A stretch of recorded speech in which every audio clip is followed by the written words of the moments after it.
just made a peppermint tea and I'm sitting in my living room and I was kind of thinking about things that I want to update in our home. If you're new here, hi, my name is Aracely. I'm a full-time engineer living in Munich. I'm from the US. I live here with my husband and our dog, and we've been living here a little over a year now, so it's kind of reached the point where we want to update some things. And here's my dog. We're kind of thinking about things that we want to start updating in our home, because the longer we live here and the more we see ourselves living here for a little bit longer, there are things that we kind of want to update to make it feel like more like our home. And we've done some things, like we've added things from our trip to Mexico, where my family is from, and just to bring a little bit of that culture with me to Munich. I mean, there are other things we want to change though, like getting a new desk, getting a desk chair, things like that. But we've been starting to go into the office more, and so does it even make sense to get that furniture, like spend that money? Because a little bit of a backstory. We just got married a few weeks ago, and we are now finding ourselves just kind of reprioritizing when it comes to spending and when it comes to our budget, and consolidating our finances, what that looks like for us. And for me, it's important to save for having kids because they're expensive. So in the US, I was very into redecorating our home and making it very like aesthetic. Everything felt like it just went together. We had nice things, and since moving here, I have felt that we actually don't need those things, that those nice things that we used to spend money on don't really matter here, because Munich itself is such a beautiful city. Our neighborhood is beautiful. Our home is beautiful. There's so many things that kind of offset that desire for wanting nice aesthetic things. And when we moved in, it was furnished, and that was what we wanted because we had like no idea where we wanted to live, and it was just so easy for us to move into something that was already furnished. We didn't have to worry about anything, buying a bed, a couch, a TV, a kitchen, which is something you have to do here in Germany. Spending more time here, we've realized that there are things we want to update to make it feel more like us, like it's our home. It's not something so temporary. So we wanted to give ourselves really at least a year to start updating some things. Like we got a new rug, we got a new kitchen table, some other like minor things to just kind of make it feel like our home. But as we kind of start updating more things, I'm starting to think, okay, how long do we plan to live here in Munich? Because I don't want to spend all this money on new furniture when, let's say we move next year, like we go back home or we go to another country in Europe. Many things to consider. So it's also a fine line. It's a balance of how much we want to invest into our life here in Munich. So in this video, I really want to document my thought process, because ultimately these videos are also not only for my viewers, but also for me to reflect on these moments in my life where I'm kind of questioning everything. I'm 25 years old and I don't really know what's next for me. And it's kind of scary, but it's also kind of exciting. So I wanted to document that process, and let me know if you're kind of in a similar boat what you're doing, because I think we are struggling with knowing how many years we want to commit to Munich and Germany as a whole, and learning the language. How much of an investment are we willing to make that is worth it in the end for the amount of time we want to spend here? So let's get going on the day to investing in my life in Germany. My life in Munich is the language, and I've talked about this in my other videos where it's intimidating to learn German. If you've ever learned another language, or specifically German, you could definitely relate. So one thing I'm doing is trying to get me excited about it again, because to be honest, after going to Mexico for 3 weeks and only speaking Spanish for 3 weeks, I had no motivation to speak German when I got back. It's just hard to make that switch mentally. So I'm going through, this is a German grammar drill book, and I have one for vocabulary, I have one for verbs, but I think starting with the grammar drills is better because learning the sentence structure is very important. Learning the different cases in German is very important. I try to get by with just using the nominative case as much as possible, but you just can't help but needing to use another case, the accusative or the dative. Also, when you're learning grammar, you're also going to learn vocabulary, you're also going to learn verbs. So I think starting with the grammar, because it's introducing you to different sentence structures, you're automatically going to also learn new words. And that's why I feel that starting with grammar is really important, and then building on vocabulary and verbs that you need on top of that. And with German, with any language, the amount you put into it is the amount you're going to get back. Those are the results you're going to get. So I need to just remember that and invest a little bit more into learning the language. We'll see how this goes.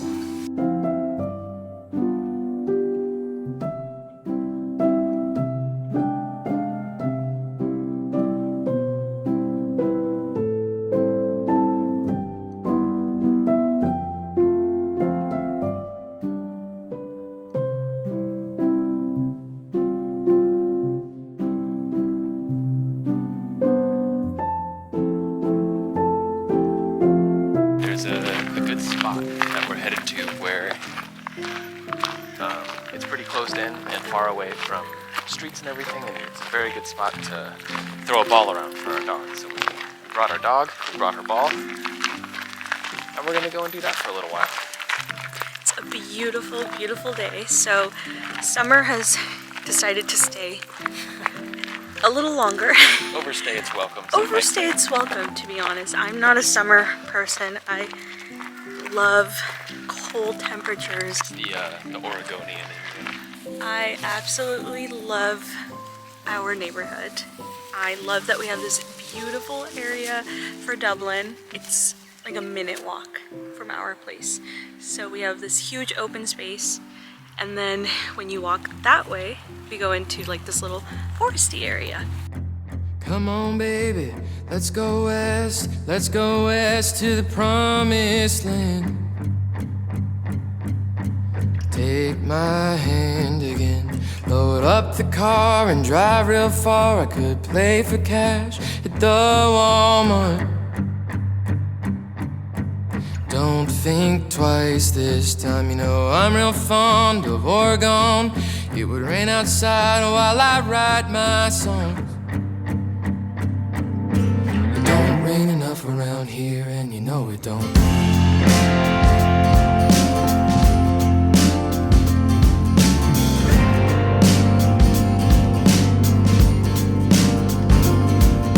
Sunset Drive is quite alright with me, baby, but we can't stay here forever.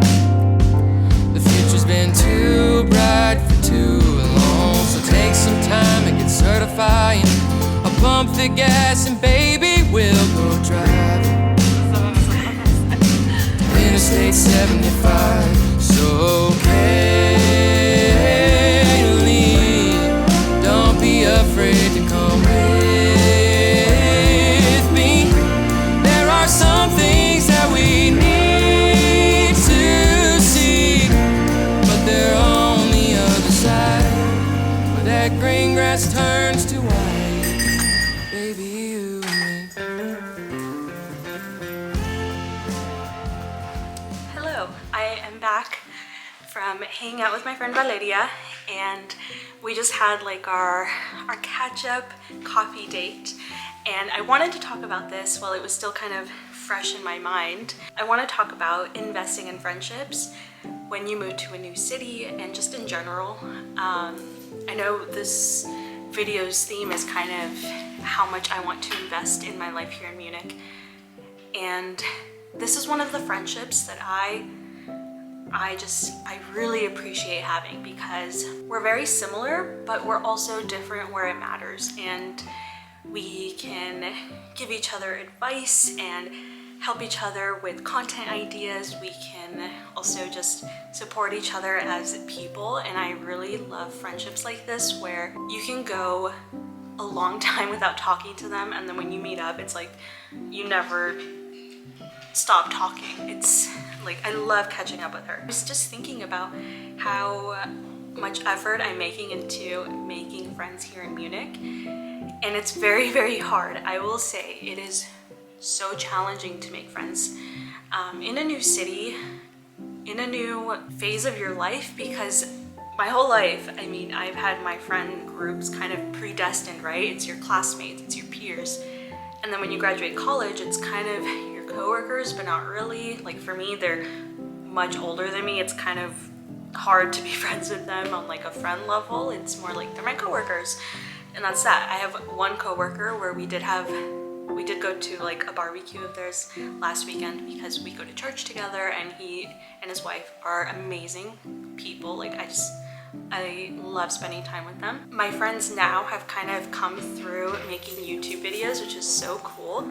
And she is just one of those people that I hope to stay friends with for a long time, even if, you know, I decide to move away from Munich. But I don't know when I'm going to leave Munich and how it will affect my friendships that I'm making.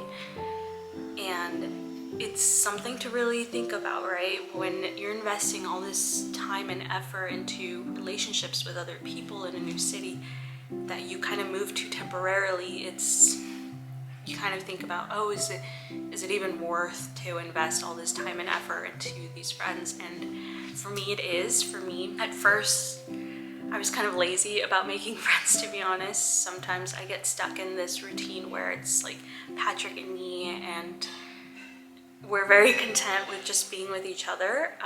But I think it's healthy to have friendships outside of your partnership, your marriage.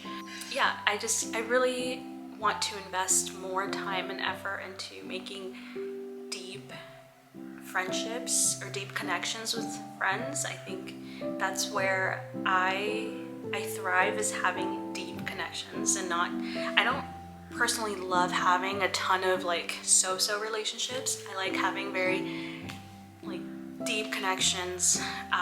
For example, when Patrick and I had to get like some paperwork done in Denmark, long story, for getting married, we needed to have two of our friends go with us that would kind of be like our witnesses for our whole marriage certificate and everything, marriage license. And two of our friends they're from Canada, but they also moved here to Munich, and I work with one of them, and him and his wife have become such good friends of ours. And an example of how we have fostered such a good friendship with them is we needed two witnesses, and I was like, oh my gosh, I'm just going to ask them. They'll probably say no, and then I'm going to panic because we need to find two people to go with us. But I asked them, and as soon as I asked them, they were like, yes, let's go, like when? And I was like, oh, it's this coming weekend. And they were like, okay, let's get tickets, let's find a place, let's do this. And I love that they were just like ride or die. That was their reaction. I love friends like that. You know you have been making good friends when you can count on them. And you know, I would do the same for them. Patrick and I would do the same for our friends. And we have two other friends who watched our dog when we needed them to do it. And it's a really good thing to foster those deep connections. It makes me feel like, it makes me want to stay in Munich longer when I have people that I can count on, and it doesn't feel so lonely here for us because we're so far away from family. So it's nice to have friends, to have a community, to have a support system here. It's something that's only going to make you succeed, and it's good for your mental health. And yeah, that's kind of what I wanted to say on that. But now Patrick and I are actually going to cook some dinner. He's already getting started, but I'm gonna check on Dublin because I have the door open and she likes just kind of hanging out there, but I don't think she'll run away, but you just never know. So I'm gonna call her, and I think in a bit, and it looks like it's going to rain. Joplin. Wanna come inside? Hi.